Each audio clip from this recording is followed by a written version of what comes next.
Bismillahirrahmanirrahim. Assalamualaikum warahmatullahi wabarakatuh. Alhamdulillahi rabbil alamin. Alhamdulillahilladzi arsala rasulahu bil huda wa dinil haqq liyudhhirahu 'ala dini kullih wa kafaa billahi shahida. Wa asyhadu an la ilaha illallah wahdahu la syarika lah. إقرارا به وتوحيدا وأشهد أن محمدا عبده ورسوله صلى الله عليه وسلم تسليما مزيدا أما بعد فأيها الجماعة Bapak-bapak yang dirahmati Allah Subhanahu wa taala, kita kembali bersyukur kepada Allah Subhanahu wa taala yang telah memberikan kita nikmat, yang telah memberikan kita pertolongannya, hidayah, taufiknya, sehingga dengan hal tersebut kita mampu untuk al-qiyam bi awamirihi, menegakkan perintah-perintah yang diperintahkan oleh Allah Subhanahu wa taala kepada kita semua. Dan kalau bukan karena pertolongan Allah Azza wa Jalla, kita enggak akan sanggup untuk senantiasa berada di atas agama Islam. Kita enggak akan sanggup untuk senantiasa berada di atas ketaatan. Karena sebagaimana yang dahulu pernah kita ulang-ulang, yang dahulu pernah kita jelaskan bahwasanya umat Islam atau umat manusia siapapun itu secara umum, maka mereka tidak akan lepas dari yang namanya gangguan iblis, gangguan syaitan untuk disesatkan dari jalan Allah Subhanahu wa taala. Dan ini adalah cobaan yang sangat berat, yang sangat besar. Karena kalau seorang dia terganggu dan dia mengikuti rayuan syaitan, dia tidak akan bisa yang namanya bahagia lagi nanti. Di dunia dan di akhirat. Di dunia dan di akhirat. Ini suatu perkara yang sangat hina, perkara yang sangat hina ketika seorang tertipu dengan tipu daya syaitan, apalagi sampai kepada derajat kekufuran. Alhamdulillah. Itu isi siapa itu semua? Makanya kata iblis bersumpah kepada Allah. Ini iblis saja kalau minta sama Allah, Pak. Iblis mintanya sama Allah. Karena iblis tahu yang mengabulkan doa itu Allah Subhanahu wa taala. Ketika diperintahkan oleh Allah untuk sujud kepada Adam, tidak mau dia. Tidak mau. Qala fa bi izzatika la ughwiyannahum ajma'in. Kata iblis, demi kehormatanmu, kemuliaanmu, demi kamu, la ughwiyannahum ajma'in. Setelah sebelumnya meminta kepada Allah untuk dipanjangkan umurnya sampai hari kiamat nanti, maka iblis bersumpah, la ughwiyannahum ajma'in, saya akan sesatkan semua manusia dari jalanmu. Ini kan nyata sekarang. Banyak manusia disesatkan oleh Allah Subhanahu wa taala, oleh iblis. Na'udzubillah. Banyak manusia disesatkan oleh iblis. Tidak peduli terhadap agamanya, tidak peduli terhadap peringatan Allah Subhanahu wa taala, enggak mau ngaji, enggak mau memahami agamanya dengan baik. Ini sesat, kesesatan dari iblis. Itu tipu daya dari iblis. Dan kita jangan merasa sudah pede. Kita sudah tahu agama sedikit, kita sudah paham bagaimana konsep beragama, kita pede. Enggak, kita enggak bakal kena. Lah, iblis itu ketika memberikan ujian, memberikan cobaan, memberikan tipu daya, itu enggak langsung, Pak. Enggak langsung, ayo silakan kufur, enggak bakal mau. Enggak bakal mau. Enggak akan ada yang nurut kalau kayak gitu. Jarang, Hanya orang-orang yang betul-betul enggak punya iman memang nurut dia baru. Tapi kalau orang yang punya iman enggak bakal bisa. Udah enggak usah sholat, enggak bakal bisa. Tapi ada caranya. Makanya di dalam Al-Qur'an bahasanya khutuwat. Allah berfirman, wala tattabi'u khutuwatis syaitan innahu lakum aduwwun mubin. Janganlah kalian ikuti langkah-langkah syaitan. Karena langkah-langkah syaitan itu akan menyesatkan kita dari jalan Allah. Dan setan adalah musuh nyata bagi kita. Jelas padahal kan, musuh yang nyata. Kalau kita lagi perang aja nih, ada musuh yang kelihatan musuh, kita nggak bakal mau ngikutin dia. Orang-orang ngikutin, kita bunuh tuh musuh. Ini jadi teman malah. Ya, ini naudzubillah. Kenapa kok bisa? Hidayah dan taufik dari Allah Subhanahu wa taala dicabut pada diri dia. Oleh karenanya ketika Allah Azza wa Jalla masih berikan kita taufiknya, pertolongannya, ini bukan untuk kita ajang berbangga diri. Bukan kita menyombongkan diri, kita masih berada di atas hidayah lah. Tapi untuk mengingatkan diri kita kepada Allah Subhanahu wa taala, bahwasanya kita tuh lemah, kita nggak punya apa-apa, kita nggak bisa apa-apa. Nah, inilah pentingnya kita bersyukur kepada Allah Azza wa Jalla yang masih memberikan kita hidayah. Bahkan ya, saking dahsyatnya tipu daya iblis itu, santri pun yang ada di pesantren yang di depannya udah kitab para ulama, setiap hari ngaji kita para ulama, masih ada yang lalai, masih ada yang tidak mau semangat, masih ada yang keluar dari pesantren bukan jadi orang alim, minimal soleh gitu ya, begajulan. Bagaimana itu dahsyatnya ya tipu daya syaitan. Nah, kita aja terkadang kita ngaji dipalingkan oleh syaitan. Itu syaitan, Pak. Ya, syaitan tuh nggak mau kita pintar. Nah, kita lagi fokus kajian, tiba-tiba apa?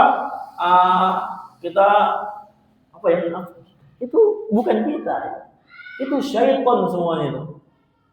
Karena nggak mau mereka apa? Nggak mau mereka itu kita pintar, nggak mau mereka kita taat ya kepada Allah Subhanahu Wa Taala. Dan mereka tahu betul bahwasanya zikra, peringatan itu yang Allah berikan kepada kita akan bermanfaat bagi orang yang hatinya hadir. Jadi macam-macam. Mereka lebih profesional, ya. Walaupun mereka lemah, kita lemah. Cuma kan gimana konsepnya? Ya, lemahnya kita itu betulan lemah banget, ibadahnya jarang gitu ya. Syaitan mengganggunya, setiap waktu diganggu kita, orang-orang tuh sama syaitan. Kalau kita hendak betul-betul minta sama Allah Azza wa Jalla, kelar perkaranya dan intahal amr, perkaranya akan selesai. Ya, enggak tahu kita masih beriman kepada Allah Azza wa Jalla atau enggak. Maksud kita gampang aja beriman. Iya, itu dari Allah Subhanahu wa taala, bukan dari kita. Nah, kata Allah Azza wa Jalla, inna fi dzalika la dzikra liman kana lahu qalbun aw alqas sam' wa huwa syahid. Dalam hal tersebut, di dalam kisah di dalam Al-Qur'an terdapat peringatan. Bagi siapa? Bagi orang yang alqas sam' ya. Liman kana lahu qalbun, bagi orang yang punya hati. Ini maksudnya apa? Apakah orang ada yang enggak punya hati? Enggak mungkin. Enggak punya hati enggak hidup dia. Punya hati, dia punya hati. Tapi hatinya tidak digunakan ya untuk mentadabburi ayat-ayat Allah, enggak digunakan untuk tafakkur, enggak digunakan untuk memahami ayat-ayat Allah, enggak digunakan untuk memahami kita hidup untuk apa ya? Kita kajian itu untuk apa? Enggak paham mereka. Karena kan mikir tuh pakai hati. Allah berfirman, "Lahum qulubun la yafqahuna biha." Di antara sifat orang-orang penghuni neraka jahanam, walaqad dzara'na li jahannama katsiran minal jinni wa insi. Jahanam telah saya sediakan banyaknya dari kalangan manusia dan jin.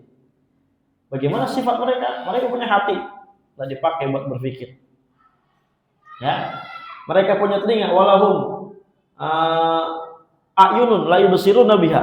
Ya, mereka punya telinga, tapi tidak dipakai untuk mendengar ayat-ayat Allah. Dan dipakai buat kajian. Walahum adzanun la yasma'una biha. Mereka punya telinga. Nah dipakai dan dipakai untuk apa? Mendengar. Mereka punya ayunun, ayunun la yubsiruna biha, mereka punya mata. Punya mata tapi tidak digunakan untuk melihat ayat-ayat Allah. Tidak digunakan untuk membaca Al-Qur'an, membaca kitab, ya. Mendengarkan Al-Qur'an. Maksiat terus. Ya, kata Allah Azza wa Jalla, ulaika kal an'am, mereka ini seperti binatang ternak. Ya. Bahkan kata Allah, balhum adall, ya, tapi bahkan mereka lebih sesat lagi daripada binatang ternak. Siapa mereka? Hati yang sifatnya demikian. Di dunia ada pernah ngaji, udah tahu agama, udah hidup Pak, udah hidup puluhan tahun, nggak tahu bagaimana konsep beragama yang baik. Dan bagaimana kita nanti kalau naqumu baina yadaillah dihadapkan, bertemu ya di hadapan Allah Subhanahu wa taala di hari kiamat, ditanya. Wah, itu ditanyanya kita tuh sama Allah, bukan sama polisi ketika ditilang. Sama polisi ketika ditilang aja kita waduh ini dibawa ini motor saya, takut, panik.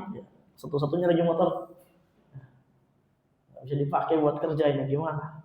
Pak, saya plat merah Pak. Oh, sama-sama plat merah. Nggak bisa ya. Allah itu enggak kayak gitu nanti. Nah, ini bahaya. Dan jawabnya bukan dengan mulut. Ya, jawabnya dengan tangan, dengan kulit, jawabnya dengan kaki. Dalam surat Yasin Allah jelaskan. Al-yawma nakhtimu ala afwahihim wa tukallimuna aydihim wa tashhadu arjuluhum bima kanu yaksibun. Pada hari itu nakhtimu ala afwahihim, ini mulut mereka ini ditutup sama Allah. Yang bicara tangan, wa tashhadu arjuluhum bima kanu yaksibun. Kemudian kaki-kaki mereka menjadi saksi apa yang mereka lakukan. Oh, ini jangan kita merasa aman hidup di dunia. Wah, kita banyak duit Ustaz. Ya udah silakan. Mau kita selamat enggak bakal bisa dengan duit itu selamat. Tenang Ustaz, kita ini punya jabatan Ustaz. Buat apa jabatan? Udah dipakai dari kiamat. Oh, saya ini punya banyak usaha Ustaz, anak karyawan di mana-mana segala macam. Apa manfaatnya? Enggak ada. Ya, kecuali kita berikan ikhlas kepada Allah Subhanahu wa taala. Nah, kita beramal kepada Allah Subhanahu wa taala, kita mengetahui hakikat Islam, baru itu akan bermanfaat semua insyaallah. Semua akan ditanya masalahnya dan enggak ada bedanya. Jangan kita merasa sombong. Saya kan orangnya lebih besar Ustaz. Lebih besar gimana? Semuanya sama. Saya kan orangnya pangkatnya jenderal. Jenderal pun telanjang nanti Pak di hari kiamat. Semuanya telanjang. Apa yang dibanggain di dunia? Ya, makanya kita tuh ya udah kenal agama segala macam, enggak usah terlalu merasa minder dengan agama yang kita bawa, agama yang kita amalkan. Enggak usah minder kita. Oh, itu misalkan yang pakai celana cingkrang, oh itu udah kayak kebanjiran, ya, bukannya tanda gregot lagi kekeringan. Masa masih cingkrang-cingkrang juga. Sunnah Nabi SAW. Bahkan kalau Nabi SAW itu menggunakannya setengah betis. Para ulama, imam yang 4 sepakat sunnah setengah betis. Dan itu sunnahnya setengah betis ya. Tapi kalau kita mau dibawa lagi nggak masalah. Ya. Kemudian di atas mata kaki itu bagaimana? Apakah boleh? Itu khilaf, kita nggak bahas di sini. Ya, itu nanti kita kepanjangan bahas. Intinya apa? Itu bagian dari agama. Jenggot misalkan yang punya jenggotnya lebat, itu udah kayak enggak usah kita. Masya Allah. Itu akan kita akan ditolong oleh amalan-amalan kita, termasuk apa yang kita sekarang sedang lakukan.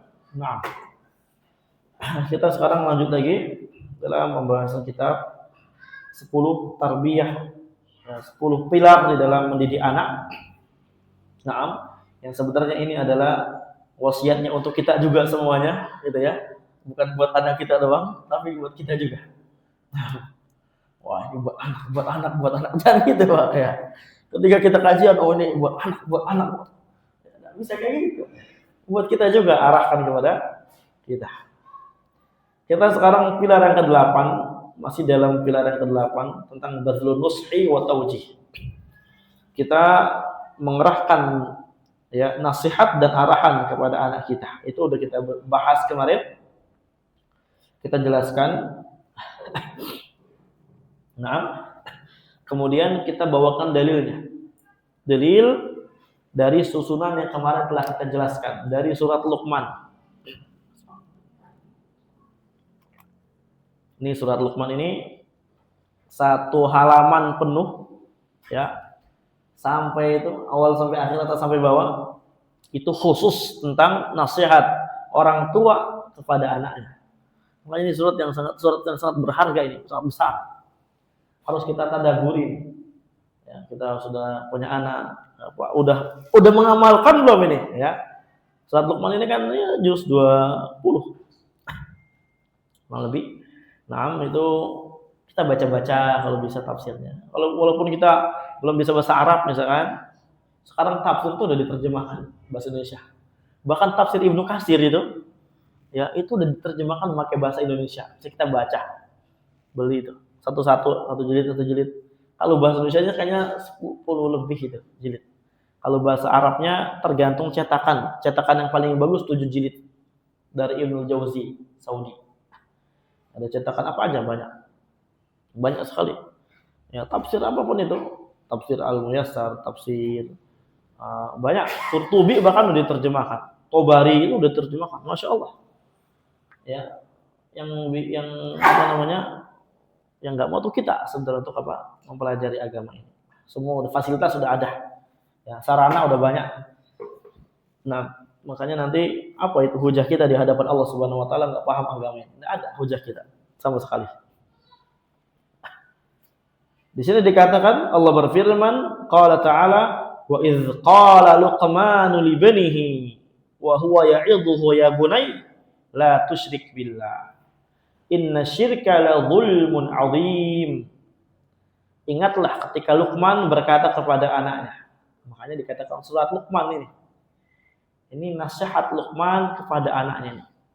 Luqman Al-Hakim. Nah, ini kita Masya Allah ya. Wa huwa ya'idhuh, dalam keadaan Luqman memberi wejangan kepada anaknya. Ya, jadi berkata kepada anaknya itu dalam rangka memberikan nasihat, memberikan wasiat, memberikan wejangan, bukan cuma perkataan yang kosong, yang gak ada artinya.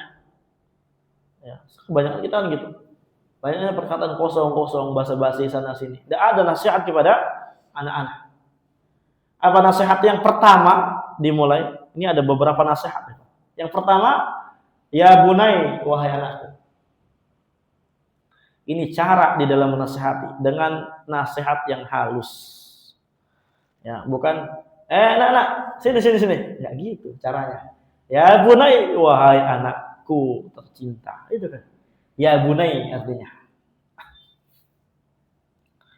Ya, la tusyrik billah, wahai anakku, ya janganlah kamu mensekutukan Allah, berbuat syirik kepada Allah Subhanahu wa taala. Kenapa enggak boleh berbuat syirik? Karena kata Luqman, inna syirka la dzulmun 'adzim. Sesungguhnya kesyirikan adalah kezaliman yang sangat besar. Zalim itu wad'u syai' ya, ghairu makanah, meletakkan sesuatu fi ghairi makanihi, bukan pada tempatnya. Itu zulum. Terus bagaimana kolerasinya? Yaitu beribadah, tapi ibadahnya bukan kepada Allah, tapi kepada selain Allah. Makanya dikatakan zulum. Dan zulum juga secara bahasa adalah kegelapan. Karena nanti orang yang berbuat syirik, khalas, ya perkaranya nanti akan di hadapan Allah Subhanahu wa taala akan rugi besar berbuat syirik itu. Nah, ini menyelamatkan anak itu berarti apa? Bukan dari lapar dulu. Udah makan belum, Nak? Udah makan belum, Nak? Ya, udah paham belum Islam? Udah paham belum tauhid syirik? Itu dulu. Ditanya terus. Ya. Jadi konsep mendidik anak itu pertama-tama kita ingatkan tentang perkara akhirat, hak Allah Subhanahu wa taala.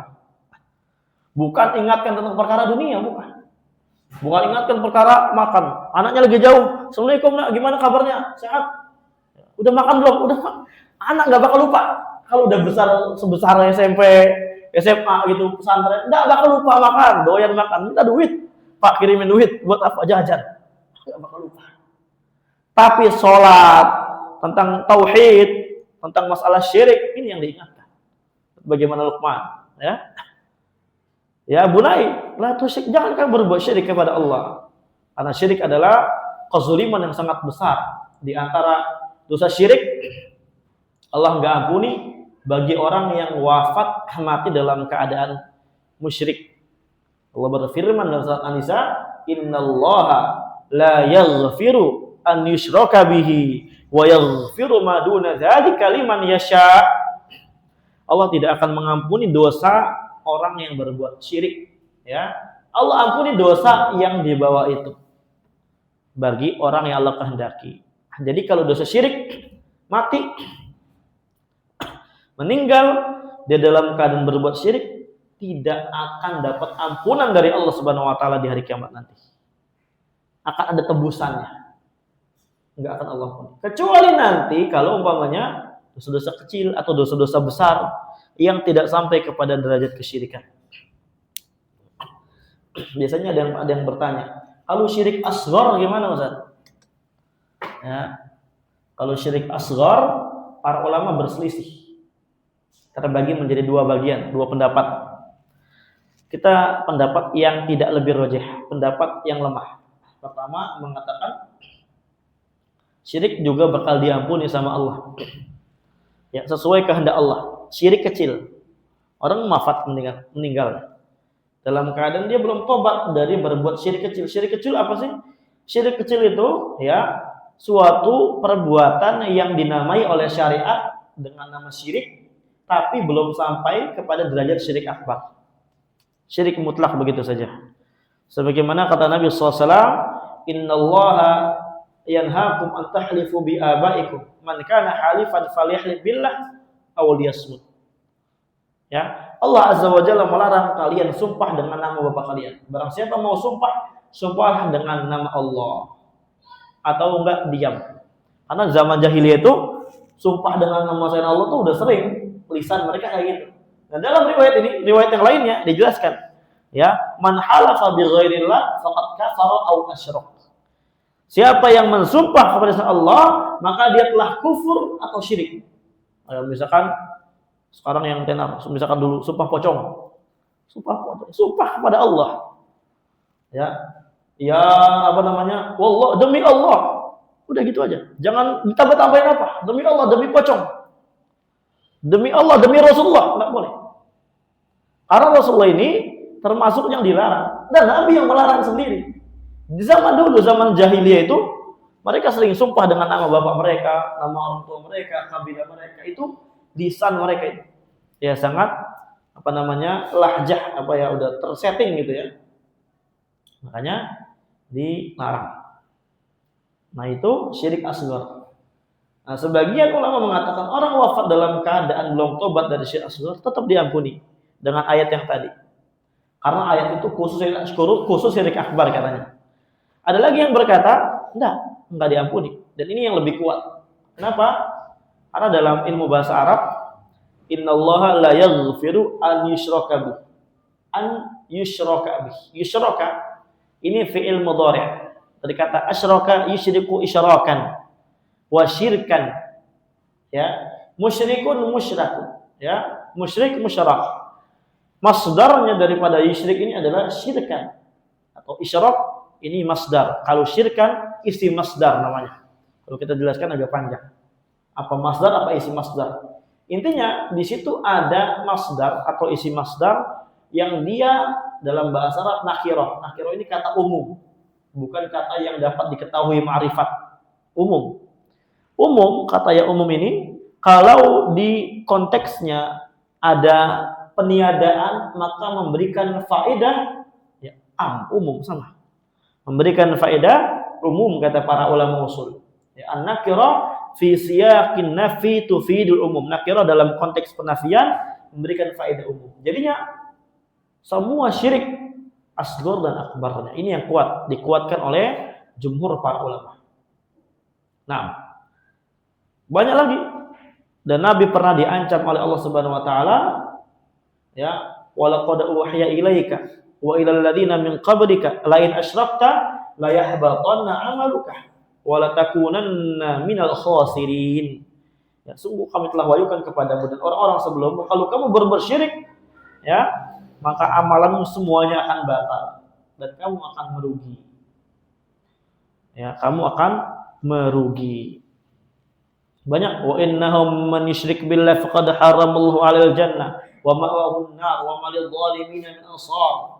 Siapa yang berbuat syirik kepada Allah, ya maka tempatnya di neraka. Ya, tidak akan masuk surga dan orang zalim, orang berbuat syirik enggak akan ada penolong. Makanya itu. Dan ini kecerdasannya Luqman. Bagaimana Luqman ini memikirkan keselamatan anaknya dari akhirat ini, dari api neraka. Karena nggak mungkin Ustaz anak kita berbuat syirik. Kata siapa? Kata siapa? Nggak ada yang ngejamin. Nabi Ibrahim bapaknya berbuat syirik. Nah, kemudian hampir seluruh kaumnya pada situ berbuat syirik Nabi Ibrahim. Kalau kita baca surat Ibrahim, surat yang lainnya yang mengisahkan tentang Ibrahim, kadang kita ngeri. Bahkan Nabi Ibrahim sampai takut. Makanya kita nggak boleh dalam Islam ini nggak boleh kita pede banget gitu. Wah, tenang aja kita sudah ngaji, udah ini. Nggak boleh kayak gitu. Nggak boleh tazkiyah diri kita, nggak boleh sama sekali. Fala tuzakku anfusakum wa huwa a'lamu biman ittaqa. Jangan kalian ya mensucikan diri kalian sendiri. Allah lebih tahu siapa yang paling bertakwa. Sampai kita sendiri aja nggak tahu ketakwaan kita sebatas apa. Keikhlasan kita sebatas apa kita nggak tahu. Maka jangan macam-macam. Tenang aja Ustaz, kita udah dari 10 tahun yang lalu kita udah ngaji, 20 tahun, 30 tahun kita udah puluhan tahun ngaji, nggak mungkin kita kafir. Kata siapa? Nabi Ibrahim ya berdoa kepada Allah. Wajnubni wa baniya an na'budu asnam. Ya Allah, jauhilah saya dan anak-anak keturunan saya dari menyembah patung. Rabbi innahunna adlalna katsiran minan nas. Ya Allah, sesungguhnya patung-patung ini itu telah menyesatkan banyak manusia. Makanya berdoa itu. Takut Nabi Ibrahim. Ini Nabi Ibrahim, Nabi Abul Anbiya, bapaknya para nabi.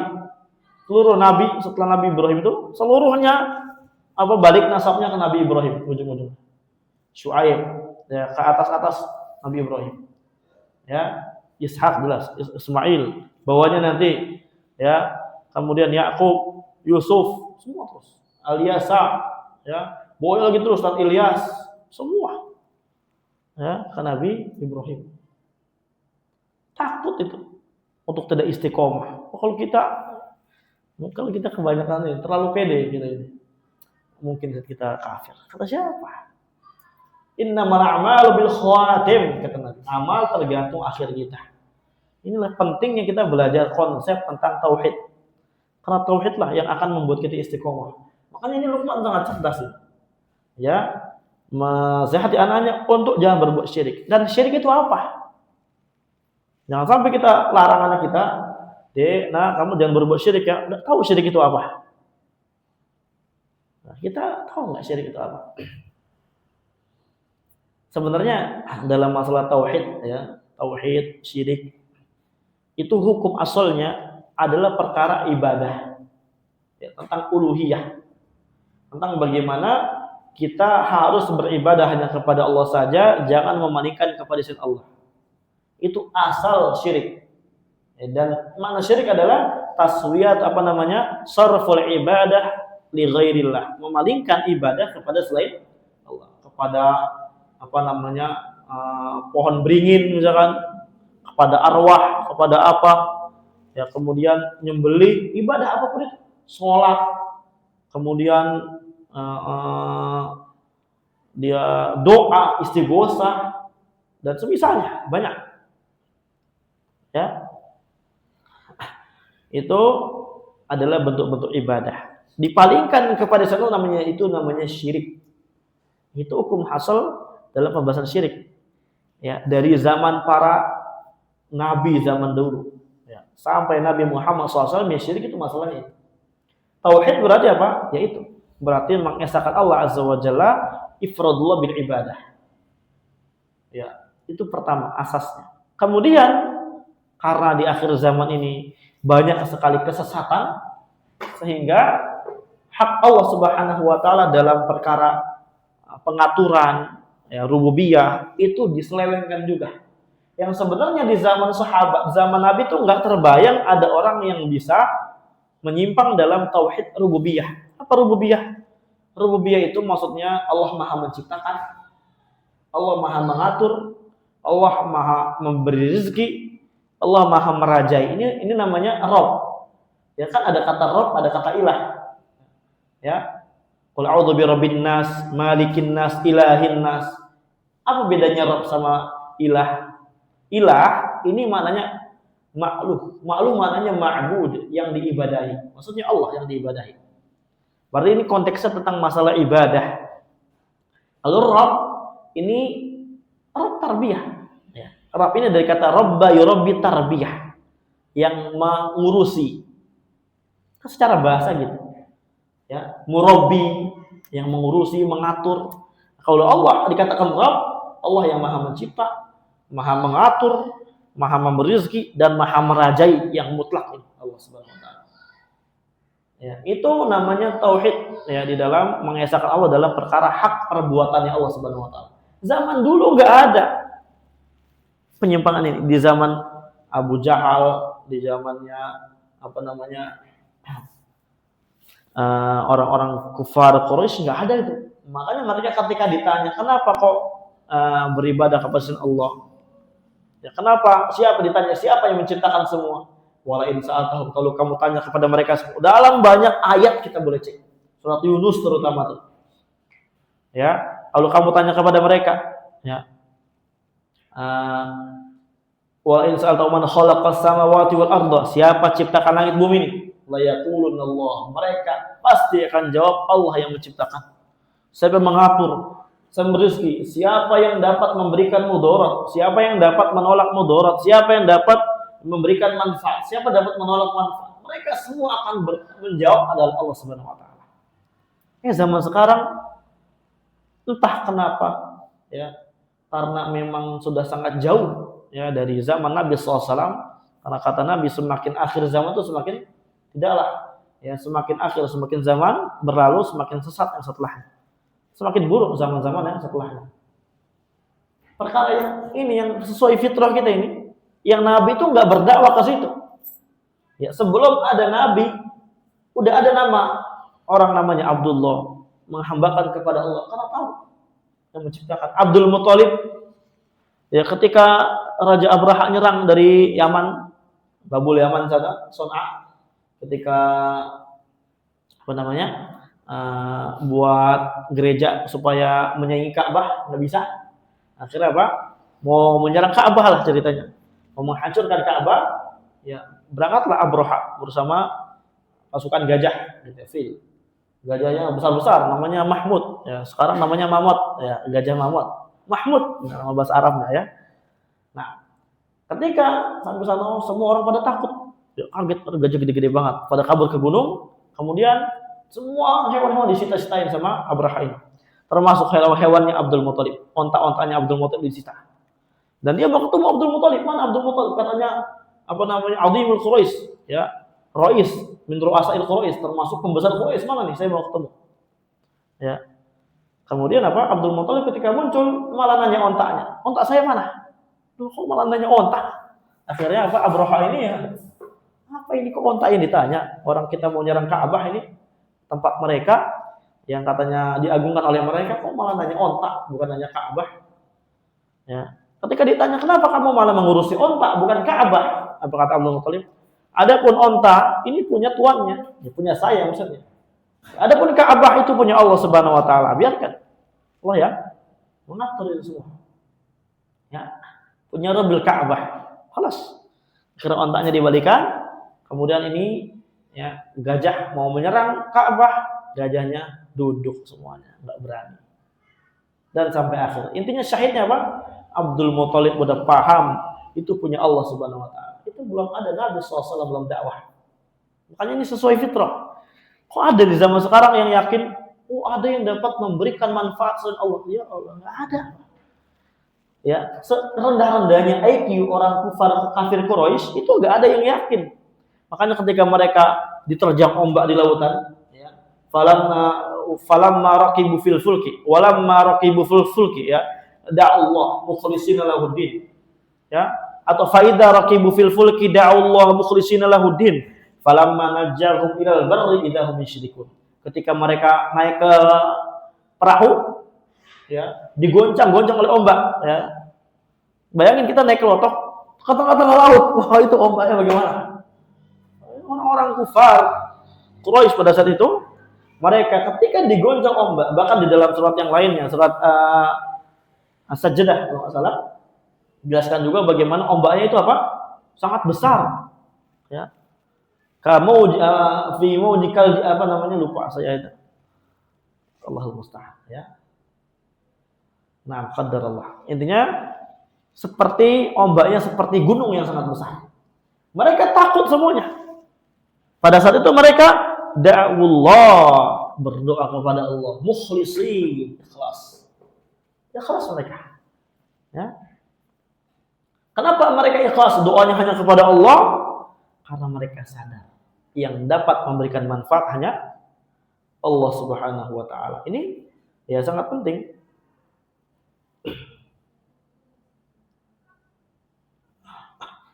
Nah,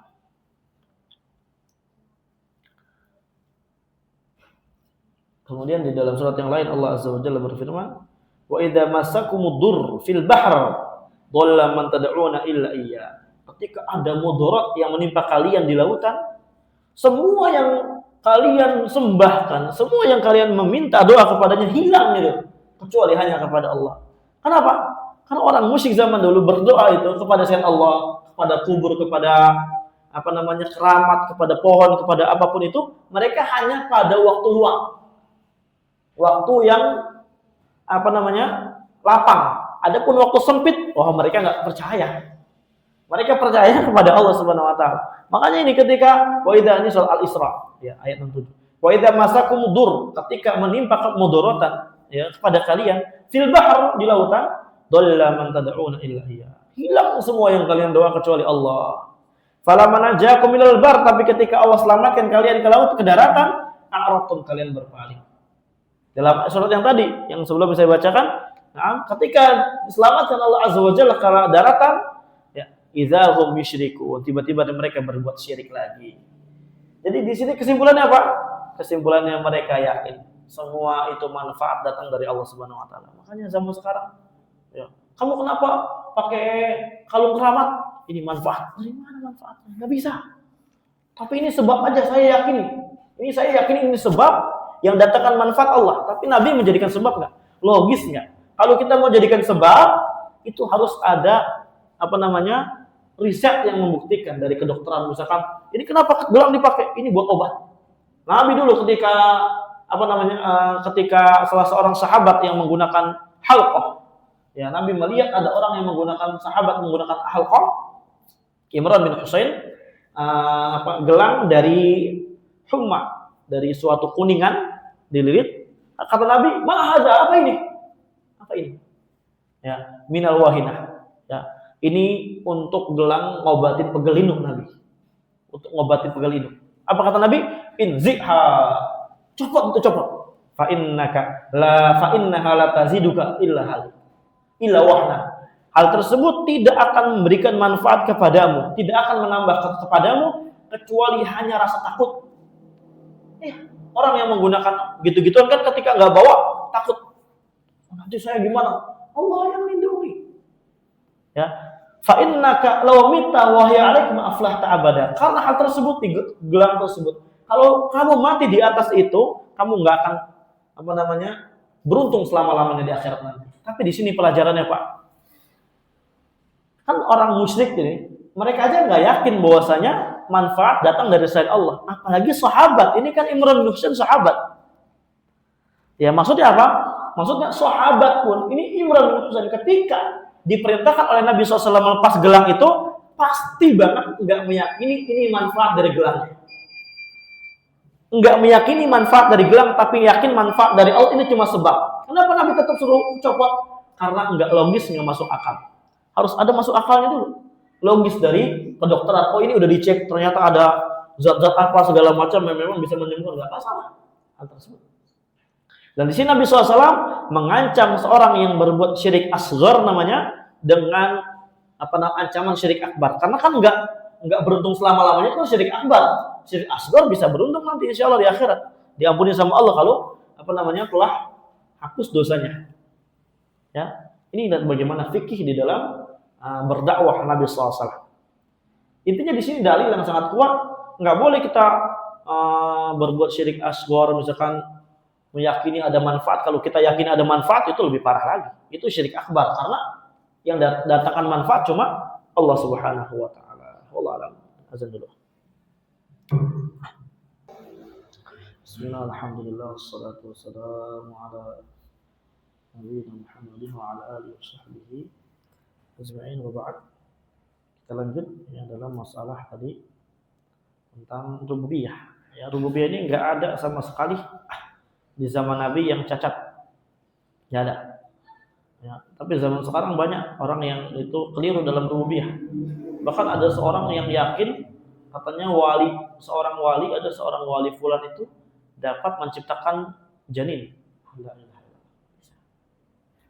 Tidak ada satupun orang yang dapat bisa menciptakan apa? Janin. Boro-boro janin, lalat aja nggak bisa. Ya, di sini Allah jelaskan bantah untuk mereka bagi orang-orang yang itu meyakini ada yang menciptakan selain Allah Subhanahu wa taala. Allah berfirman dalam surah Al-Hajj, "Ya ayuhan nas, duriba mathalun fastami'u lahu." Wahai manusia sekalian, semua manusia. Semua, bukan orang beriman saja, semua. Telah diberikan permisalan oleh Allah, fastami'u lahu. Cermatilah dengan baik. Dengarkan. Innal ladzina tad'una min dunillah, sesungguhnya yang kalian sembah daripada selain Allah, yang kalian berdoa kepadanya minta manfaat, lan yakhluqu dzubaba, tidak akan bisa menciptakan walaupun seekor lalat. Walau ijtama'u, walaupun mereka semua berkumpul, tidak bakal bisa. Itu di antara dalil yang sangat jelas. Wa yaslubhum dzubab syai'an la yastanqidhuna.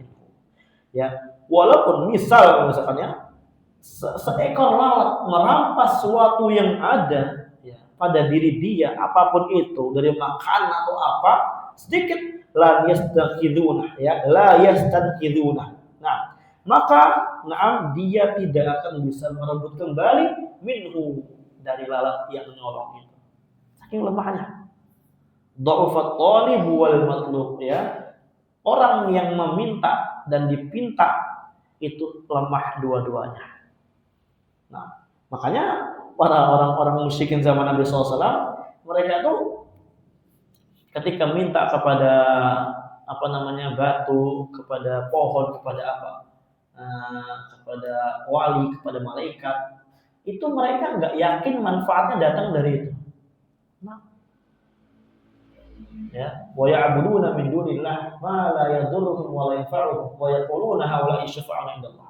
Mereka beribadah kepada Allah yang mereka yakin tidak memberikan manfaat kepada mereka, enggak bisa memberikan mudarat kepada mereka. Itu mereka yakin gitu. Mereka hanya penolong kami di sisi Allah Subhanahu, hanya penolong kami, perantara. Makanya syirik rububiyah enggak ada sebenarnya zaman sekarang aja nih. Makanya ada istilah ulama, sebagian ulama, tapi itu udah lama, dari zamannya At-Tabari. At-Tabari ini wafat tahun 350-an. Itu dibagi tauhid, ada tauhid ibadah, ada tauhid bisa kenal uluhiyah, rububiyah. Itu bukan tauhid trinitas, bukan Pak. Karena kalau trinitas itu Allah 3. Ya, Tuhan Bapa, Tuhan Anak gitu ya. Allah 3. Nah, tapi kalau tauhid terbagi 3 itu maksudnya hak Allah yang wajib kita berikan kepadanya ada 3. Jangan sampai lewat. Tentang ibadah hanya kepada Allah, kita yakini yang menciptakan, mengatur rezeki semua hanya Allah Subhanahu wa taala, dan sifat-sifat Allah serta namanya ini enggak boleh kita berikan kepada makhluk.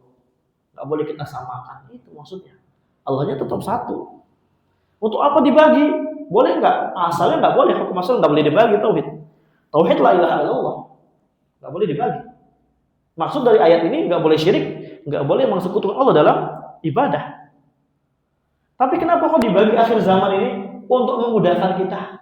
Sahabat enggak ada kenal rububiyah, enggak ada kenal. Ya sebagaimana sahabat enggak kenal syarat salat ada berapa. Dalam mazhab Syafi'i, dalam mazhab Hanbali, dalam mazhab apa? Rukun salat ada berapa? Rukun wudu enggak kenal para sahabat. Untuk apa dibagi? Memudahkan. Sebagaimana konsep kaidah yang dibuat oleh para ulama. Ya. Jadi di sini harus kita cermati. Nah, dalam perkara demikian. Ini tentang pembahasan syirik, ya. Nah, ini baru satu ayat karena memang sangat manfaat ini surat Luqman ini. Mungkin di sini agak sedikit ya lama karena ini wasiat yang sangat besar. Dan juga kenapa Luqman ini memberikan wasiat kepada anaknya jangan berbuat syirik? Ya kan anak-anak kan boro-boro nggak ngerti tentang perkara syirik. Nah, syirik di sini juga maksudnya apa? Apa namanya berbuat syirik, mensekutukan Allah Azza wa Jalla itu apa? Termasuk mensekutukan Allah Azza wa Jalla ketika dia beribadah kepada Allah tapi niatnya nggak ikhlas, itu kan syirik juga. Niatnya bukan untuk Allah, ya. Niatnya untuk orang, haus validasi supaya diakuin sama orang, itu kan bahaya. Itu sebab kebinasaan orang. Di dalam ketaatan kepada Allah, seorang di antara sebab binasanya dia karena dia cari validasi, cari pengakuan dari orang supaya dianggap ini orang soleh. Itu akan binasa dia dunia akhir. Dunianya terkadang taat kepada Allah, tapi akhir hayatnya buruk. Sebagaimana yang saya ceritakan, Abdullah Al-Qasimi, ya, Syekhul Islam zaman sekarang, bahkan syekhnya Islam zaman sekarang, saking pintarnya. Bahkan kata para ulama, ya, Abdullah Al-Qasimi telah memberi surga dengan tulisannya ini. Allahu Akbar. Membantah ateis, membantah kufur, membantah apa orang beribadah kepada patung. Akhir hayatnya mati dalam keadaan ateis. Ini belum lama. Kejadiannya belum lama. Wa inna ilaihi raji'un. Diceritakan oleh teman-temannya di YouTube, para masyayikh bicara itu. Apa sebabnya? Sirnya apa rahasianya? Karena dipuji sama orang sangat senang dan haus pujian. Enggak ikhlas berarti. Berbuat syirik berarti di situ. Dia memperserikatkan ikhlasnya, niatnya kepada Allah Subhanahu. Ini bentuk kebinasaan. Makanya di antara perkara yang sangat penting dalam mendidik anak, kalau beribadah ikhlaslah kepada Allah Subhanahu wa taala. Jangan cari haus validasi manusia, jangan cari muka sama guru, jangan, hanya kepada Allah Subhanahu wa taala. Ini penting. Sebesar apapun anak kita nanti udah SMP, SMA, kuliah, semua orang nggak boleh merasa aman dari yang namanya nggak ikhlas dalam ibadah. Karena kata Sufyan Ats-Tsauri, "An'am ma'alatu syai'an asyaddu alayya min niyyati li'annaha tataqallabu alayya." Ya, ini perkara niat. Tidak ada suatu perkara yang lebih susah lagi saya obati dalam diri saya ya dibanding niat saya. Karena apa? Susah. Karena niat ini bolak-balik terus. Jadi PR niat ini bukan cuma buat anak kita, buat kita juga. PR kita itu. Makanya yang paling pertama menyelamatkan orang dari yang namanya ya kesengsaraan dunia sebelum akhirat, dia tidak berbuat syirik alias dia betul-betul paham konsep tauhid kepada Allah Subhanahu wa taala, mengikhlaskan semua hanya kepada Allah Subhanahu wa taala. Lihat bagaimana Yusuf terbebas dari gangguan wanita, padahal wa ghallaqatil abwaab wa qalat hayta lak. Pintu bukan pintu satu, pintu banyak ditutup. Mau dipaksa Yusuf, tapi berhasil kabur. Diceritakan dan akhirnya dirahasiakan oleh Allah Azza wa Jalla karena Yusuf qala ma'adallah, aku berlindung kepada Allah. Dan di akhir kejadiannya kadzalika linasrifa anhu su'a wal fahsya innahu min ibadina al-mukhlasin. Demikianlah kami palingkan hamba-hamba saya, hamba. Dikatakan hamba ubudiyahnya besar, tinggi, ikhlasnya tinggi kepada Allah Subhanahu wa taala. Ya, keburukan, kekejian karena Yusuf termasuk hamba yang ikhlas. Dia tolong, kenapa? Karena ikhlas. Kenapa ditolong? Karena ikhlas kepada Allah Subhanahu wa taala di dalam beribadah. Wallahu a'lam bishawab. Insyaallah kita akan lanjutkan lagi pada pertemuan yang akan datang. Jazakumullahu khairan katsira wa sallallahu wasallam ala nabiyyina Muhammadin wa ala alihi wa sahbihi ajma'in. Walhamdulillahi rabbil alamin. Assalamualaikum warahmatullahi wabarakatuh.